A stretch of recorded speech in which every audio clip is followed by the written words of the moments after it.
إن الحمد لله نحمده ونصلي على رسوله الكريم أما بعد أعوذ بالله من الشیطان الرجیم بسم اللہ الرحمن الرحیم۔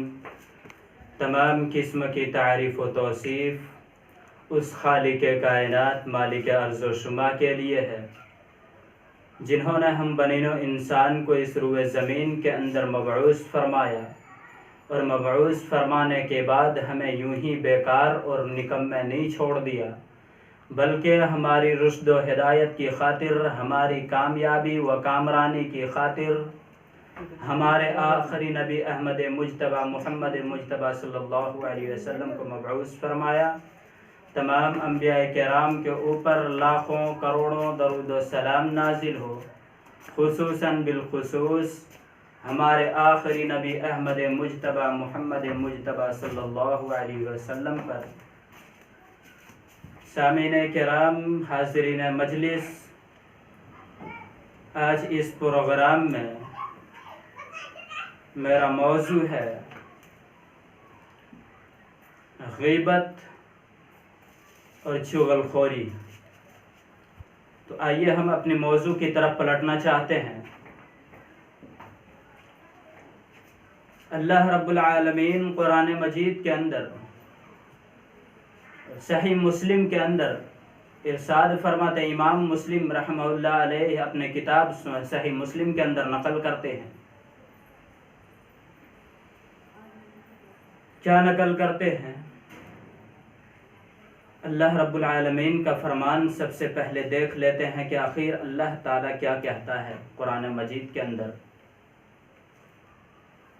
وَلَا يَغْتَبْ بَعْضُكُمْ لِبَعْضٍ أَحَدُكُمْ أَنْ يَأْكُلَ أَخِيهِ مَيْتًا، تم میں سے بعض کے وید کو نہ ٹٹولے، تم میں سے ایک دوسرے کی غیبت نہ کرے۔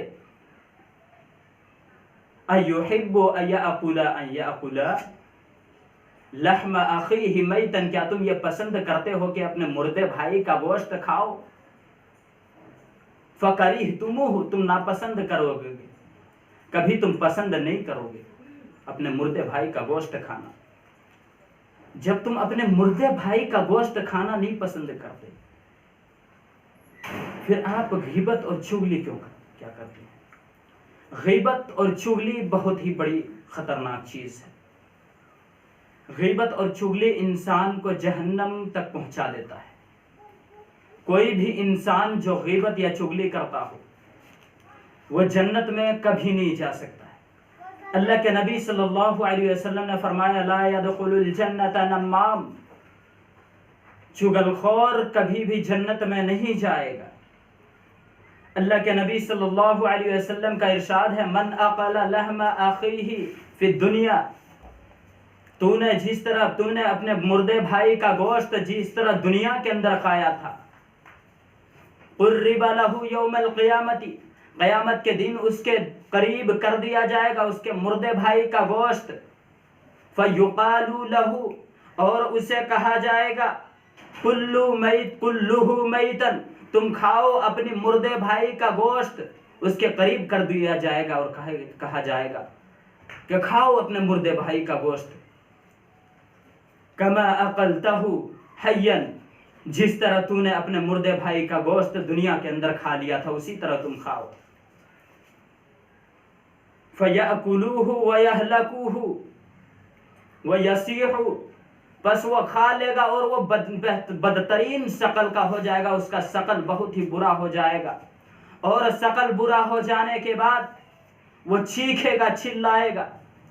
اس حدیث سے ہمیں پتہ چلتا ہے کہ چغل خوری بہت ہی بڑی گناہ ہے، لیکن آج اس دور میں چغل خوری کو ایک عام گناہ سمجھ لیے ہیں، ایک عام چیز سمجھ لیے ہیں کہ چغل خوری کرنا کوئی برائی نہیں ہے، یا غیبت کرنا کوئی برائی نہیں ہے۔ اسلام کی اخوت و محبت کے درمیان اگر بگاڑ پیدا کرنے والی چیز اگر کوئی ہے تو وہ غیبت ہے۔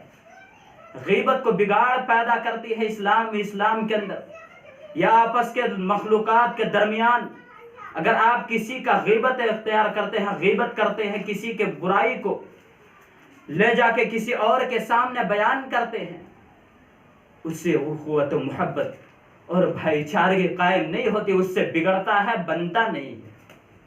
اس سے بگاڑ پیدا ضرور ہو جاتی ہے لیکن بننا نہیں ہوتا ہے. اسی لیے غیبت نہیں کرنا چاہیے. اللہ کے نبی صلی اللہ علیہ وسلم نے فرمایا کہ جو شخص اپنے بھائی کا غیبت نہیں کرتا ہے، کوئی عیب جانتے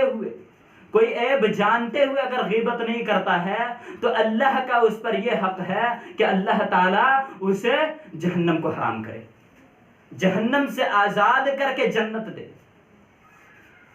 اس چیز سے بچنا اتنی بڑی ثواب ہے. اللہ کے نبی صلی اللہ علیہ وسلم نے صحابہ کرام سے کہا، حضرت ابو ہریرہ رضی اللہ عنہ حدیث کے راوی ہیں، اتدرون ما الغیبہ، اللہ کے نبی صلی اللہ علیہ وسلم نے فرمایا کہ کیا تم جانتے ہو غیبت کیا ہے؟ اتدرون ما الغیبہ، غیبت کیا ہے؟ تو اللہ کے نبی صلی اللہ علیہ وسلم نے جب تمام صحابہ کرام سے عرض کیا، صحابہ کرام نے کہا کہ اللہ اور اس کے رسول ہی زیادہ بہتر جانتے ہیں. تو اللہ کے نبی صلی اللہ علیہ وسلم نے فرمایا، ذکرک اخاک بما یکرہ، تم اپنے بھائی کا اس چیز کے ساتھ بیان کرو، اس چیز کا بیان کرو جو آپ کا بھائی اسے پسند نہیں کرتا ہے. آپ کا بھائی جسے ناپسند کرتا ہو، کراہیت محسوس کرتا ہو، اس چیز کو لوگوں کے درمیان بیان کرنا وہ غیبت ہے. غیبت بہت بڑی گناہ ہے. آئیے ہم چغل خوری کے بارے میں چلتے ہیں. غیبت کے بعد چغل خوری ہمارا موضوع کیونکہ ہے غیبت اور چغل خوری. مسلمانوں کے درمیان باہمی تعلقات کو بگاڑنے والا سب سے کٹھن چیز، سب سے آسان چیز ہے کہ یہ چغل خوری ہے، کہ ایک دوسرے کی باتیں سن کر کے دوسرے کے درمیان بیان کر دینا. یہ کیا ہے؟ یہ چغل خوری ہے. ہم چغل خوری کرنے سے بچیں، کیونکہ اللہ کے نبی صلی اللہ علیہ وسلم نے کہہ دیا ہے، لا يدخلون الجنت، نمام چغل خور کبھی جنت میں جا ہی نہیں سکتا، چغل خور کبھی جنت میں نہیں جائے گا. اسی لیے چغل خوری سے بچنا چاہیے. اللہ کے نبی صلی اللہ علیہ وسلم نے فرمایا، انہما يعذبان. اللہ کے نبی صلی اللہ علیہ وسلم کسی قبر سے گزر ہوا. حدیث کے راوی حضرت ابن عباس رضی اللہ عنہ، ابن عباس بیان کرتے ہیں کہ اللہ کے نبی صلی اللہ علیہ وسلم کے کسی قبر سے گزر ہوا اور دو آدمیوں کو دو قبروں میں عذاب ہو رہی تھی. انہما یعذبان، دونوں کو عذاب ہو رہی تھی. وَأَمَّا الْعَذَابَ فِي كَبِيرٍ إِنَّهُ لَكَبِيرٌ، اور ان کے خیال کے مطابق بہت بڑی گناہ کی وجہ سے وہ عذاب نہیں ہو رہا تھا، حالانکہ وہ بہت ہی بڑی گناہ ہے. چغل خوری بہت ہی بڑی گناہ ہے. اللہ کے نبی صلی اللہ علیہ وسلم، وَأَمَّا أَحَدُهُمَا فَكَانَ يَمْسِي بِالنَّمِيمَةِ، اب کون سے لوگ تھے جن کو قبروں میں عذاب ہو رہا تھا، جن کو قبروں میں عذاب دیا جا رہا تھا؟ کن لوگوں کو؟ فَكَانَ يَمْسِي بِالنَّمِيمَةِ، ان لوگوں کو عذاب دیا جا رہا تھا جو لوگ چغل خوری کیا کرتے ہیں. جو لوگ، ایک تو وہ ہے جو چغل خوری کیا کرتا تھا، دوسرا شخص کون ہے؟ وَأَمَّا الْآخِرَ فَكَانَ لَا يُسْتَنزِهُ، دوسرا شخص وہ ہے جو اس میں سے پیشاب کے چھینٹے سے نہیں بچتا تھا. وہ شخص ہے جس کو قبروں کے اندر عذاب ہو رہا تھا. اتنی خطرناک عذاب. اللہ کے نبی صلی اللہ علیہ وسلم نے دوسری روایت کے اندر یہ بھی ذکر فرمایا، لا يدخل الجنت قطاتا، کہ وہ ہرگز قطعاً کبھی بھی جنت میں داخل ہو ہی نہیں سکتا جو چغل خوری کرتا. اس کے لیے جنت حرام ہے، جہنم ہے اس کے لیے. چغل خوری سے بچنا چاہیے. بعض لوگ جاسوسی اور بدگمانی سے اللہ کے نبی صلی اللہ علیہ وسلم نے منع فرمایا ہے. آئیے ہم سورہ حجرات آیت نمبر 12 کے اندر دیکھتے ہیں کہ اللہ رب العزت قرآن مجید کے اندر کیا کہہ رہا ہے. یا ایھا الذین آمنوا اجتنبوا کثیرا من الظن او بعض الظن اسم ولا تجسسوا، تم بدگمانیوں سے بچو، تم بعض بدگمانیوں سے بچو، کیونکہ بعض بدگمانیاں گناہ ہے، بعض بدگمانیوں سے تم بچو، گمانیوں سے بچو۔ کسی کے اوپر گمان نہیں کرنا چاہیے، گمان کرنا غلط بات ہے۔ اللہ کے نبی صلی اللہ علیہ وسلم نے کسی کا گمان یا کسی کے بات چوری چھپے بیان کرنے سے منع فرمایا ہے۔ آخر میں ہم اللہ تعالیٰ سے دعا کرتے ہیں کہ الہ عالمین ہم تمام سبھی لوگوں کو چغل خوری، غیبت اور جاسوسی سے بچائے۔ یا اللہ ہم تمام سبھی لوگوں کو مخبری کرنے